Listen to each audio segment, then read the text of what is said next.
నిన్న రేవంత్ రెడ్డి మాట్లాడుతూ ఒక బజారు భాష వీధి రౌడీలాగా మాట్లాడుతున్నాడు. ఏంది బీఆర్ఎస్ పార్టీ జెండా గద్దెలు గుంచాలి. రాసి పెట్టుకో రేవంత్ రెడ్డి, ఇట్లే చిల్లరగా మాట్లాడినావు. కోడంగల్లో ఓడితే రాజకీయ సన్యాసం తీసుకుంటా అంటే నేనే దగ్గరుండి నిన్ను కోడంగల్లో చిత్తుగా ఓడగొట్టినావు. నువ్వు రాజకీయ సన్యాసం తీసుకున్నావా? చిల్లర మాటలు మాట్లాడినావు. తెల్లారు వచ్చి మల్కాజ్గిరిలో పోటీ చేసినావు.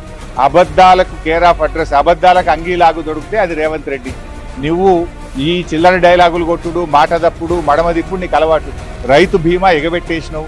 వడ్లు కొనే తెలివి లేదు నీకు. నువ్వు అసలు నీ ముఖానికి మహబూబ్ నగర్ జిల్లాలో నీకు కోటేస్తాడా?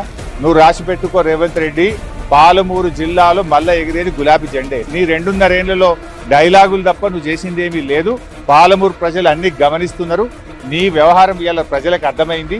నువ్వు ఎన్ని జిమ్మిక్కులు చేసినా, ఎన్ని డైలాగులు కొట్టినా ఇవాళ ప్రజలు నిన్ను నమ్మే పరిస్థితుల్లో లేరు. పాలమూరులోనే రేపు మేము బీఆర్ఎస్ పార్టీ 14 సీట్లు గెలిచేది ఖాయం. ఇంక్లూడింగ్ కొడంగల్లో కూడా రేవంత్ రెడ్డి